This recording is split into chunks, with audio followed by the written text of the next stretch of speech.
পিছত মোৰ মানে ইয়াতে আহিবৰ কাৰণে শ্বুটিং ক্ষেত্ৰত আহিবৰ কাৰণে মোৰ সাহস হোৱা নাছিলে, কাৰণ তেওঁক এনেকুৱা এটা ৰূপত আমি চাব বিচৰা নাছিলোঁ।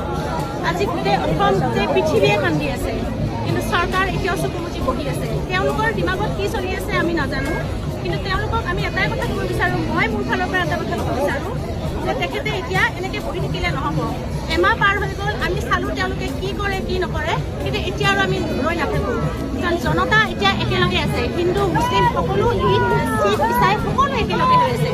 আৰু এইটো চৰকাৰে নিশ্চয় বুজি পাইছে যে তেওঁ এতিয়া যদি শ্যাম কানু বা সিদ্ধাৰ্থ শৰ্মাক বচাব বিচাৰে বা তেওঁ নিজৰ কাৰণে তেওঁ যদি কিবা বেলেগ ধৰণৰ যদি পলিটিক্স কৰি আছে, তেতিয়াহ'লে তেওঁ বহুত কম সময়ৰ ভিতৰতে কিন্তু তেওঁ জনতাৰ আগত তেওঁ নিজে লাজ পাব লাগিব। অলৰেডি তেওঁ লাজ পাইছে নে নাই নাজানো, তেওঁ লাজ পাবলগীয়া তেওঁ অতি ঘৃণনীয় কাম কৰি আছে, কাৰণ জুবিন দাক আমি হেৰুৱাইছোঁ আৰু এই জুবিন দাৰ কাৰণে আমি জাষ্টিচ বিচাৰি আছোঁ।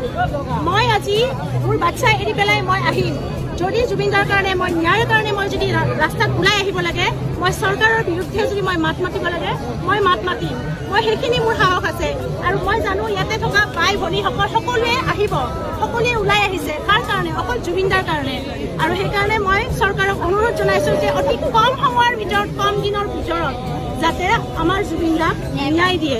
আৰু ন্যায় এনেকুৱা হ'ব লাগে যে শ্যাম কানু মহন্ত আৰু সিদ্ধাৰ্থ শৰ্মাক ফাঁচীৰ কাষত ওলমাব লাগে। আৰু যদি তেখেতে নোৱাৰে, তেখেতে যদি ভাবিছে যে তেখেতেও লাজ পাব, তেখেতেও যদি তেওঁলোকৰ লগত লগ লাগি আছে বুলি তেখেতে যদি লাজ পায় হিমন্ত বিশ্ব শৰ্মাই, তেতিয়াহ'লে আমাক কটাই দিলেই হ'ল।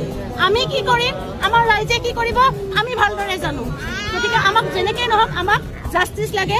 জুবিন দাক আমি হেৰাইছোঁ, সেই কথাটো বাৰে বাৰে আমি সকীয়াই আছোঁ।